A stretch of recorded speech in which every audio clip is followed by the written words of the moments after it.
जय हिंद दोस्तों, रक्षित खन्ना के इस चैनल में आपका स्वागत है। दोस्तों, आज के इस वीडियो में मैं आपको एक इंपॉर्टेंट इन्फॉर्मेशन देने वाला हूं और इस वीडियो को आप हर एक जगह शेयर कर दीजिएगा। दोस्तों, आपकी रैंक कोई सी भी हो, आपका ग्रुप कोई सा भी हो, लेकिन आपको पेंशन उसी रैंक की मिलनी चाहिए, उसी ग्रुप की मिलनी चाहिए जिससे आप रिटायर हो।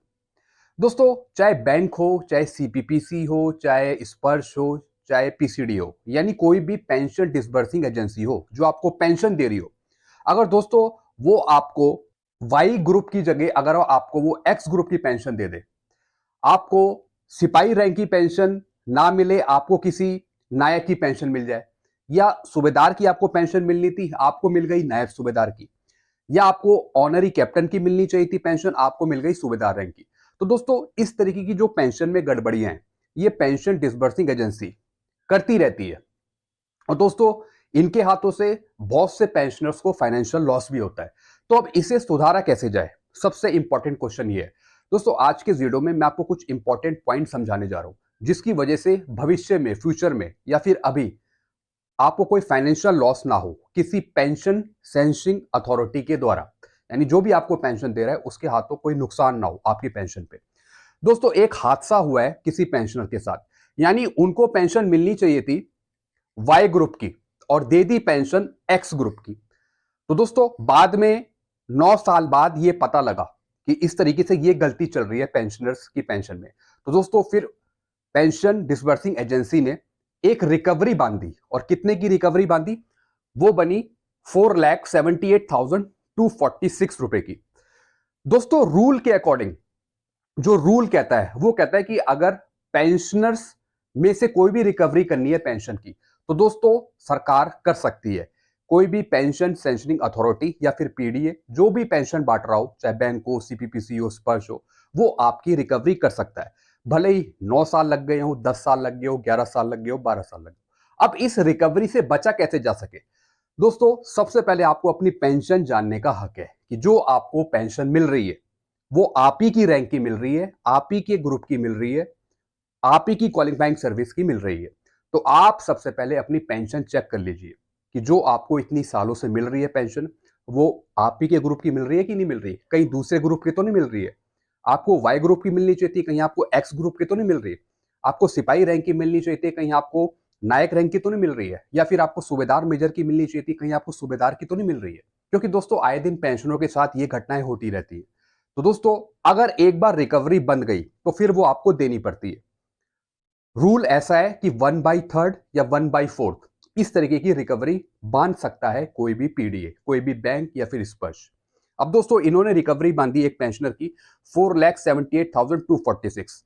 दोस्तों, कोई भी अगर रिकवरी आती है पेंशनर के पास, दोस्तों ये पेंशनर्स के लिए बहुत ही दुख वाली बात होती है, क्योंकि उसे नहीं पता रहता कि किस बात की ये रिकवरी बनाई है किसी पीडीए ने या बैंक ने या स्पर्श ने।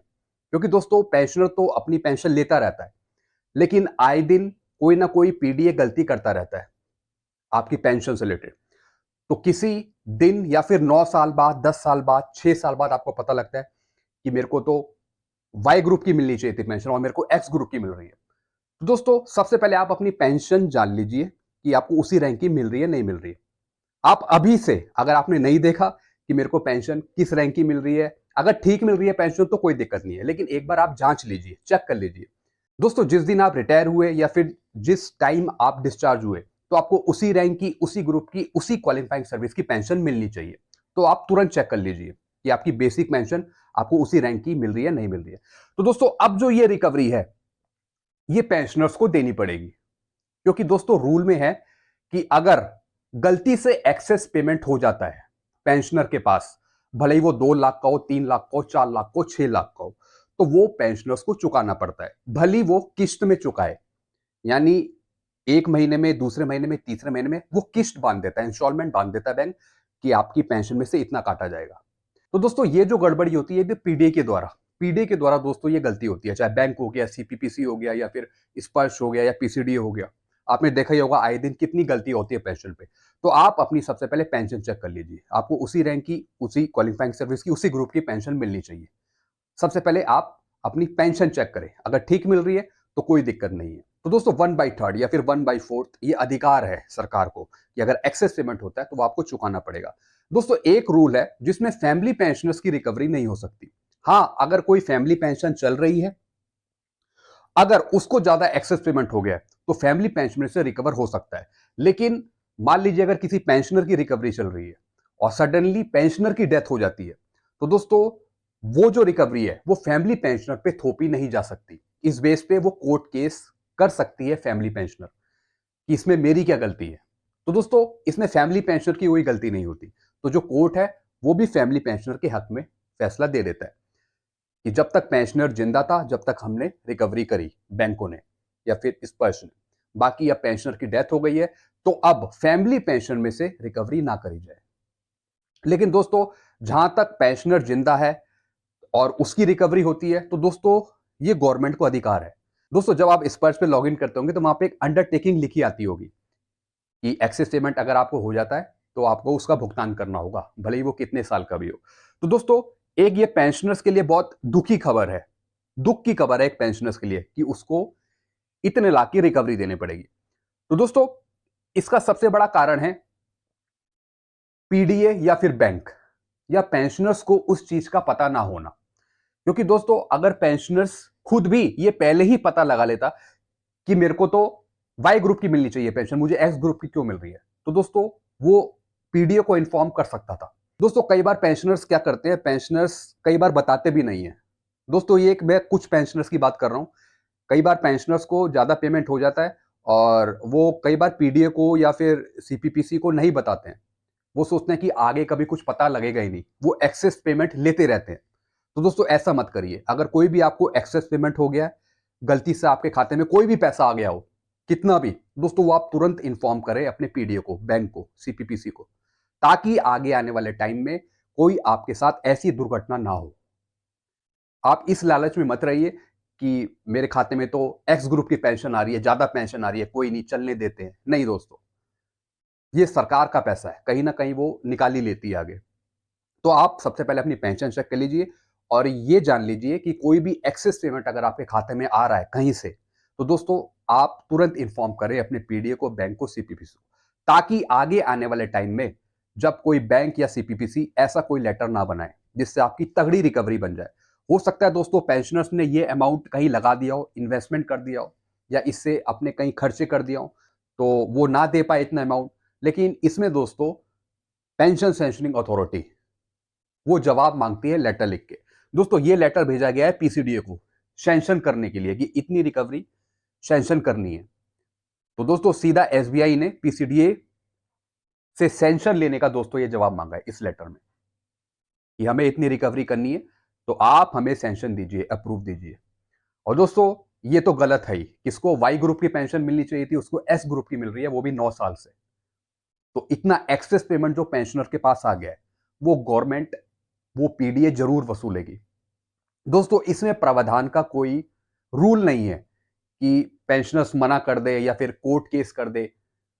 दोस्तों हाँ ये गलती हो सकती है पीडीए बैंकों के द्वारा कि उसने एक्स ग्रुप की पेंशन चला दी और मिलनी चाहिए थी वाई ग्रुप की। यहाँ पे पीडीए की भी गलती है, पेंशन सेंसिंग अथॉरिटी जो पेंशन दे रहा है उसकी भी गलती है। उसने क्यों ठीक से पीपीओ को नहीं देखा, रैंक नहीं देखी, ग्रुप नहीं देखा, क्वालिफाइंग सर्विस नहीं देखी, देखकर उसे वाई ग्रुप की पेंशन देनी चाहिए थी जो दे दी एक्स ग्रुप की। तो दोस्तों यहाँ पे सरासर पीडीए की गलती है, बैंकों की गलती है, सीपीपीसी की गलती है। और दोस्तों पेंशनर्स को भी अगर ये बात पता हो तो उसे भी इंफॉर्म करना चाहिए, उसे भी तुरंत स्टॉप करना चाहिए कि मेरे को एक्स ग्रुप की पेंशन मिल रही है बल्कि मेरे पीपीओ में वाई ग्रुप की पेंशन है। तो दोस्तों यहाँ पे थोड़ा पेंशनर्स को भी जागरूक होना पड़ेगा, उन्हें भी बताना पड़ेगा कि हाँ मुझे गलत पेमेंट हो रहा है। तो आप भी अपनी पेंशन की, कम्यूटेशन की, ग्रेजुएटी की पूरी जानकारी रखिए। आजकल के ज़माने में सतर्क रहना बहुत ज़रूरी है। अगर आप पेंशन ले रहे हैं, कईयों का दोस्तों मैं देखता हूँ डीए नहीं लगा रहे हैं, किसी को एडिशनल पेंशन 80 साल के बाद दे रहे हैं, बल्कि रूल के अकॉर्डिंग 79 खत्म होने के बाद ही 20% एक्स्ट्रा मिलनी चाहिए। मतलब बहुत सी गलती आप पेंशन में देखेंगे। तो इसलिए पेंशनर्स को जागरूक होना बहुत जरूरी है। तो दोस्तों ये मेरी पर्सनली एडवाइस है आपको कि आप अपनी पेंशन एक बार सही से चेक करें कि आपको उसी रैंक की, उसी ग्रुप की, क्वालिफाइंग सर्विस की मिल रही है नहीं मिल रही है। अगर गलत मिल रही है या फिर ज्यादा मिल रही है तो उसके बारे में अपने पीडीए बैंक को जरूर इन्फॉर्म करें, क्योंकि दोस्तों आगे आने वाले टाइम में सरकार का पीडीए का कोई भरोसा नहीं है। कभी भी आपको इतना तगड़ा लेटर वो बना के दे सकती है इतने लाख का कि आपको ये चुकाना है। और दोस्तों ये बहुत ही सीरियस मैटर है। तो दोस्तों ये चीजें मैंने आपको कुछ इंपॉर्टेंट चीजें बताई। इस वीडियो को आप हर एक जगह शेयर कर दीजिएगा। दोस्तों ये लेटर सिर्फ उस पेंशनर्स के लिए है और वो पेंशनर्स ही जान सकता है जिसके पास ये लेटर पहुंचा है 4,78,000 का, किस तरीके से वो चुकाएगा। और दोस्तों एसबीआई ने यहां पे सीधा पीसीडीए से कंसल्ट किया है सैंक्शन के लिए। लेकिन दोस्तों अगर ये पैसा भुगतान नहीं होता है तो सीधा पेंशनर्स पे गाज गिरेगी। ये अमाउंट पेंशनर ही ज्यादा ले रहा था, उसे वाई ग्रुप की पेंशन मिलनी चाहिए थी और मिल रही थी एक्स ग्रुप की। दोस्तों अब इसमें किसकी भी बड़ी गलती हो, लेकिन दोस्तों यहां पे पेंशनर को ये अमाउंट चुकाना ही पड़ेगा। तो दोस्तों अगर यहां पे पीसीडीए रिजेक्ट कर देता है कि हम सैंक्शन नहीं देते, तो दोस्तों जो बैंक है सीपीपीसी है वो दूसरे तरीके से फिर रूल अप्लाई करेगा। बहुत से रूल्स ऐसे हैं दोस्तों जो सीधा सुप्रीम कोर्ट में जा सकते हैं और उस बेस पे ये रिकवरी हो सकती है। दोस्तों मैं आपको डरा नहीं रहा हूं, ना ही मैं आपको डिमोटिवेट कर रहा हूं। ये मैं आपको रूल्स की बात बता रहा हूं जो हमारे डिपार्टमेंट में भी चलते हैं। जैसा कि मैंने आपको बताया कि मैं भी एक पेंशन डिपार्टमेंट में हूं, सेंट्रल के, सिविलियंस के। तो दोस्तों मैं आपको बीच बीच में गाइड इसलिए करता हूं क्योंकि आए दिन पीडीए या फिर बैंक गलतियां करते हैं, तो उनसे सतर्क रहना बहुत जरूरी है। आई होप मेरे द्वारा इस जानकारी से आप संतुष्ट हो। के वीडियो आपको अच्छा लगता है वीडियो को लाइक करें और दोस्तों चैनल को सब्सक्राइब कर सकते हैं। Thank you so much.